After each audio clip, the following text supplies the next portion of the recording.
Woo! Yeah, it's been almost 2 years, right? Hey friends, you're welcome back to my channel, and I'm really excited to be back here after a very long break. And yeah, I must say it's really been good.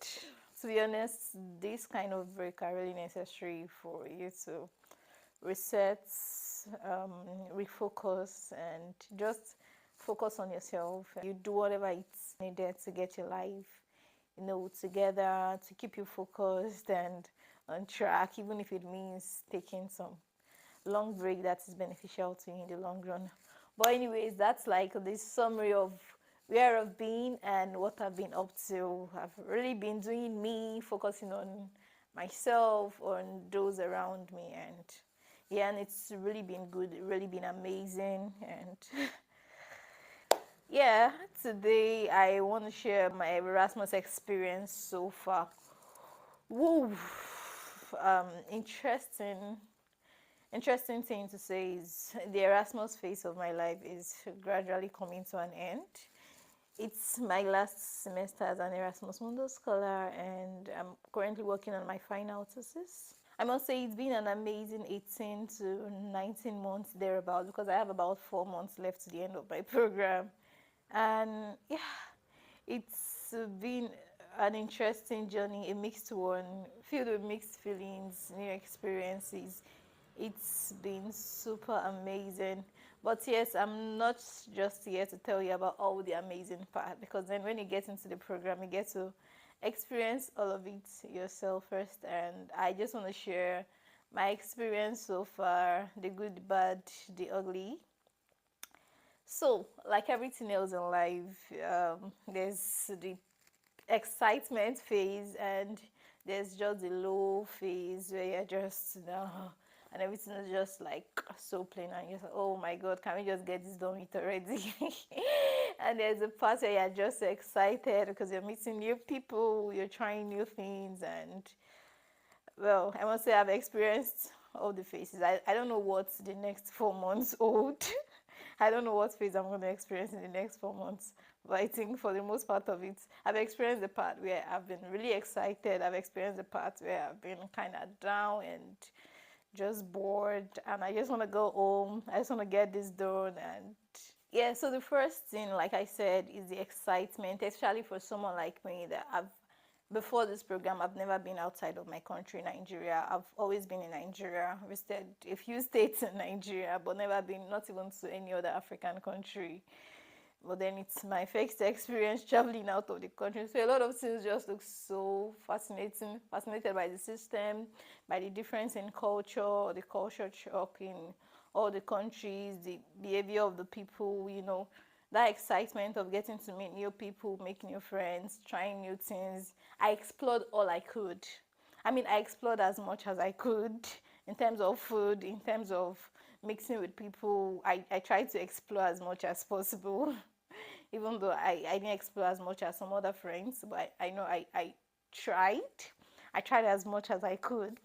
So there is first the excitement of being out of your country, which is really good, and you should enjoy every phase of it. I'm not going to tell you what you're going to experience, because everyone's experience is unique, is special to you, depends on how you take it. But one thing I must say is just try to loosen up. I mean, just try to be free and explore as many things as you can. Mix with people, don't just stick to people from your countries, and that's the best way to um, make the most of it, because Erasmus in itself is about the multicultural experience and not just about the studies. After the excitement phase, then I got to the phase where I craved stability. I really wanted to be stable. I wanted to apply for jobs. I wanted to apply for internships. I wanted to apply for things. I wanted to start planning for the future. How am I going to settle down? I'm not just going to be traveling all the days of my life. I'm not a digital nomad, well, I could be one if I want, but then I'm not. I started craving that stability. I wanted to get committed to a local church, because each time I moved to a new place, it takes me about almost 1 month or sometimes lesser to find a church to start going. And then for the next 1 month again, I try to see how things are being done there. Kind of trying to see how the whole environment is, because I can't just jump into the workers unit there. And then before I start saying I want to get serious with, let's say, um, getting committed to serving in the church, I'm already on my way out again to the next place. So I started craving that stability. I wanted to get committed to a local church. I wanted to make like long-term friendships. I wanted to apply for jobs. I wanted to make plans. But then, yeah, I am moving every 6 months. And, the excitement of, initially, the excitement of moving around was really cool. The excitement of, in the next 6 months, I'm going to be living in Italy. I'm going to be going to Finland. I'm going to be seeing. But after traveling, I've traveled here and there. It's like, it's not like I've seen it all, but it's like you've seen most of it, and feels like, oh my god, I don't want to travel anymore. No, not like I don't want to travel for tourism or to see nice places, but living somewhere is different. See, traveling to live somewhere is different from traveling to just visit. And if I'm just visiting, I'm just going to be there for like 2 days, see the place, and then at least I'll go back to a place where I have stability. But yeah, I am moving every 6 months. At some point, it's exciting. At some point, I just want that stability for my life. Like, oh my god, I need to put my life together. Yeah, but again, the whole point of the program is not for you to come and sit down in one place. You have to just enjoy that phase of. We have to just enjoy that phase of our lives. And well, anyways, I think the whole point is just to relax and be taken care of, because for someone like me that I'm always like thinking ahead, I want to plan, thinking ahead, thinking of what to do next, thinking of the next phase. And you know there's no way I could have escaped like having to think about getting stabilized. Otherwise I could have just enjoyed the whole thing and just, keep moving around. I don't care. When I'm done, I'll figure out the next thing. But it doesn't just stop for me that we like to just relax and say, when I'm done, I'm going to figure out the next thing. But if it works for you, please, by all means, enjoy it. But for someone like me, I love to plan. I love to make plans, to know what I'm going to do next, to know what's next for me. So, yeah, there was that phase. It's still there, and it's part of the reason why I decided for my thesis. I'm not moving anywhere anymore. I want to stay here. I want to get committed to the church. I want to make friends here. I want to be able to do things, because then I'm not able to buy things, like so much things in the other places, because I'm like, oh, if I buy this now, I'm going to be leaving this place in the next 2 months. So, and then I'll be thinking of how to move it from this country to another. So I'm not going to buy this. I'm not going to do this. So, so now I just decided, oh my god, I just want to stay here. If there's any country I want to see within Europe, I'm going to travel there, spend 2 days, and then come back. But I want to have my base here. I want to be able to apply for jobs, tell employers that I'm based in Finland, or I'm based in the Netherlands. Because then if you tell an employer for an opportunity that you're applying to, yesterday you were in Finland, today now you're living in Netherlands, they're like, how far? What are we doing? They are also kind of confused. So, but it's all good. If you can do without having to think about what to do next, good for you. But another interesting thing that I didn't expect I was gonna have to deal with in the course of my Erasmus program is when applying for opportunities, having to deal with 3 masters on your CV. Initially thinking about it, oh my god, I'm gonna have 3 masters on my CV. My employers is going to be blown, like they are going to be mind blown. Oh, she's got 3 masters in 2 years, blah blah blah. And it doesn't always work that way. Actually, more often than not, it confuses recruiters, because they don't know, like, okay, because even you yourself, you don't know how to like. Because even you yourself, you don't even know how to like fix the date for the masters. Did I study from January to February? Or it's quite confusing, because you can't say you graduated from the first university years, because we've not graduated from any of the universities. We're going to graduate at the same time. So it's quite confusing for recruiters when applying for opportunities. So most times what I do when I'm trying to apply for opportunities, depending on how I'm led or how I feel I should do it. So sometimes I just pick one of the universities, which is like the main university, or depending on the location where I'm applying for the opportunity. For example, if I'm applying for an opportunity in Finland, I can just put just the Finland University. If I'm applying for an opportunity in the Netherlands, I can just put just the Netherlands University. Or if there's an opportunity for me to like arrange the three programs or the three universities in a way that it doesn't confuse the recruiters, then I also try to do that. But yeah, against what I expected, I really thought it was going to be super cool to have like all the three on your CVs and yeah, brag to your recruiter or to the HR when you're discussing opportunity that, oh, I have 3 masters, I studied here, I studied here.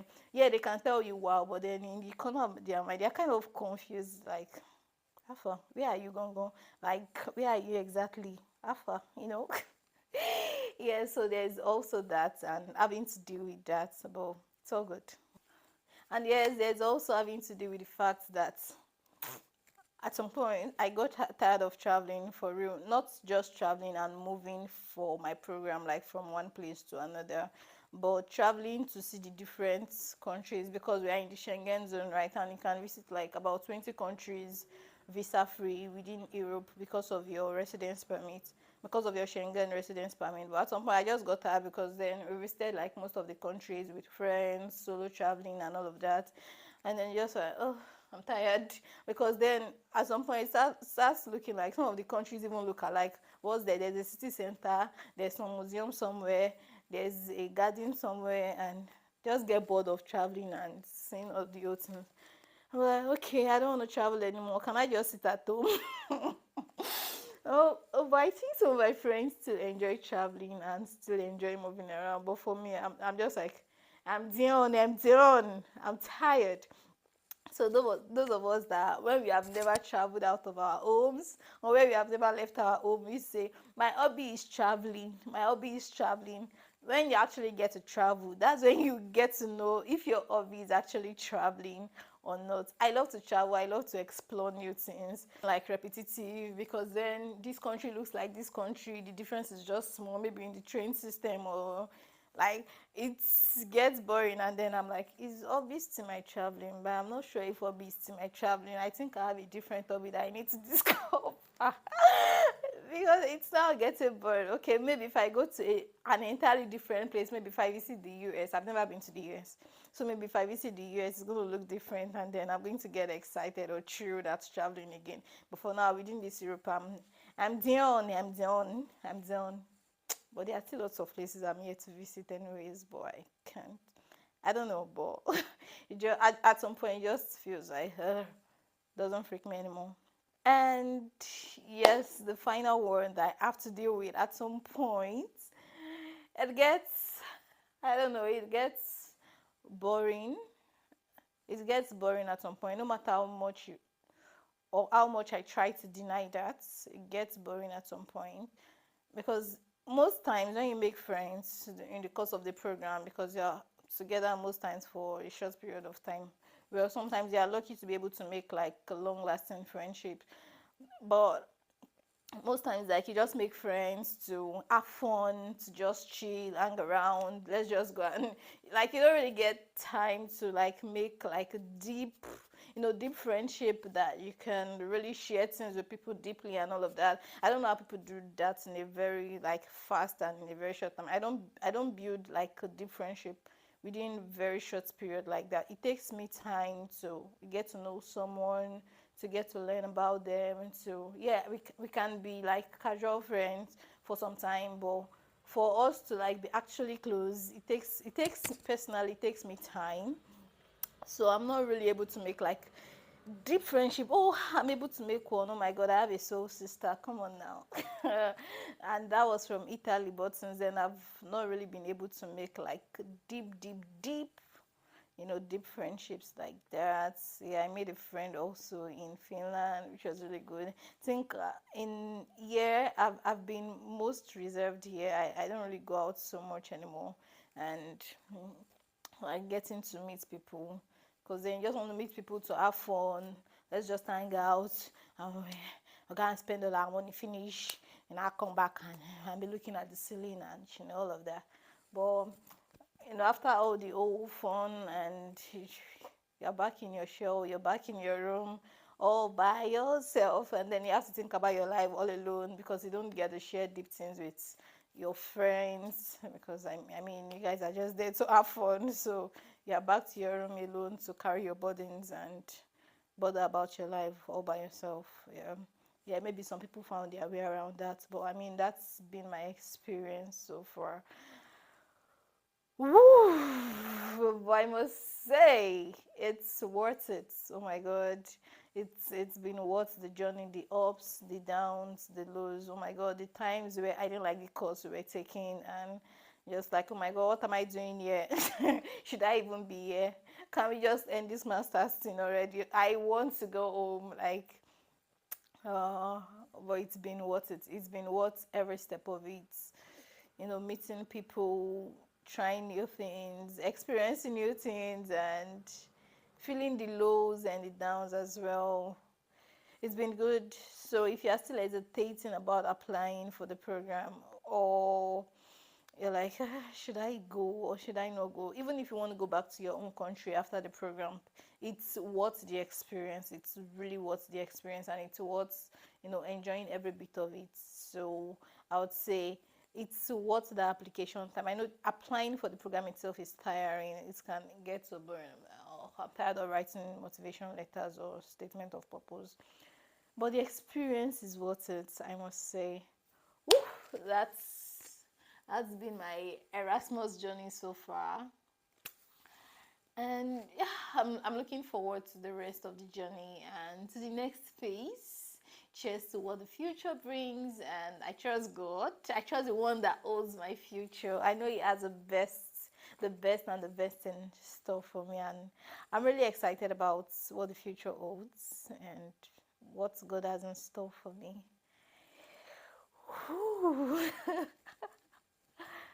Yeah, it's been almost 2 years, right? Okay, so thank you guys for watching. If you've watched to the end, thank you so much for watching. And I'm excited that you're still hanging on there. You're still hanging in there on this channel. If you're yet to subscribe, please click on the subscribe button. Turn on your notifications. So if I release new videos, you don't miss out on it. And thank you. And thanks for watching. Have a great, great day ahead. Bye.